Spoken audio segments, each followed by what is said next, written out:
ഞാൻ ഇന്നിരുന്ന് ആലോചിക്കുമായിരുന്നേ, നമ്മളുടെ ജീവിതത്തിൽ പലപ്പോഴും നമുക്ക് പല പ്രതിസന്ധികളും പ്രയാസങ്ങളും ഒക്കെ വരുമ്പോൾ, അല്ലെങ്കിൽ നമ്മൾ ഒറ്റപ്പെട്ടു പോയെന്നൊക്കെ വിചാരിക്കുമ്പോൾ നമ്മൾ പലപ്പോഴും ഇങ്ങനെ ബുദ്ധിമുട്ടായിട്ട് ചിന്തിക്കാറുണ്ട്.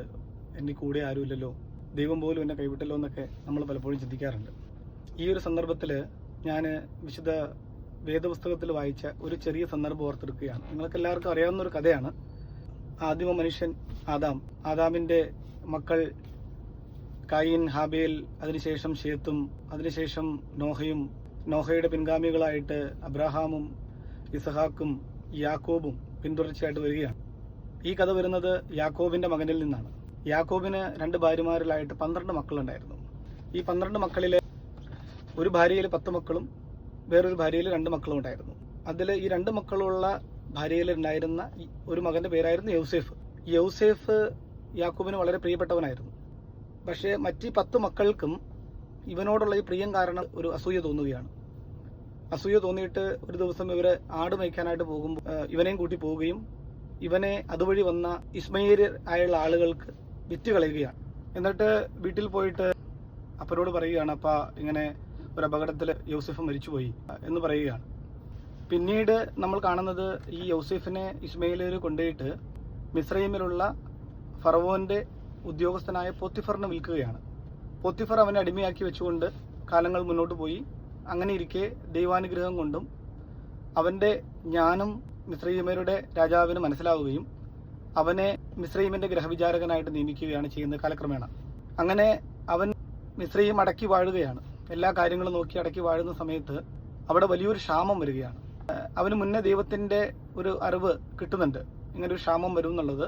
അതറിഞ്ഞുകൊണ്ട് തന്നെ അവൻ ഈ ക്ഷാമകാലത്തേക്ക് വേണ്ടിയിട്ട് ധാന്യങ്ങൾ കരുതി വെക്കുകയാണ്. മിസ്രൈമിൽ അവനത് ഭംഗിയായിട്ട് കൈകാര്യം ചെയ്യാൻ പറ്റുന്നുണ്ട്. യാക്കോബിൻ്റെ വംശത്തിനും അത് ബാധിക്കുകയാണ്. അവർക്ക് നിലനിൽപ്പ് തന്നെ ഒരു ഭീഷണിയായി, കഴിക്കാനായിട്ടൊന്നുമില്ല. അങ്ങനെ ഇരിക്കുമ്പോൾ അവർക്ക് മനസ്സിലാവുകയാണ് മിസ്രൈമിൽ പോയാൽ ധാന്യം ലഭിക്കും എന്നുള്ളത്. അങ്ങനെ മക്കളെ അങ്ങോട്ട് അയക്കുകയാണ്. അങ്ങനെ അവരവിടെ ചെല്ലുകയും അവിടെ യൗസേഫിനെ കാണുകയും യൗസേഫിന് തൻ്റെ സഹോദരന്മാരെ തിരിച്ചറിയുകയും ചെയ്യുകയാണ്. 2 കൂടിക്കാഴ്ചകൾക്ക് ശേഷം യൗസേഫ് അവർക്ക് തന്നെ വെളിപ്പെടുത്തുകയാണ്, നിങ്ങൾ വിറ്റുകളഞ്ഞ സഹോദരനാണ് ഞാനെന്നുള്ളത്. ഭയചകിതരായ അവർ കരയുകയും ക്ഷമ യാചിക്കുകയും ഒക്കെ ചെയ്യുന്ന ഒരു സന്ദർഭം ഉണ്ടാവുന്നുണ്ട്. ഇവിടെ ഞാൻ പറഞ്ഞു വരുന്നത് ആ സമയത്ത് യൗസേഫ് പറയുന്ന വാക്കുകളാണ്. യൗസേഫ് പറയുന്നത്, സഹോദരന്മാരെ, നിങ്ങൾ എന്നോട് ക്ഷമ യാചിക്കുകയൊന്നും വേണ്ട.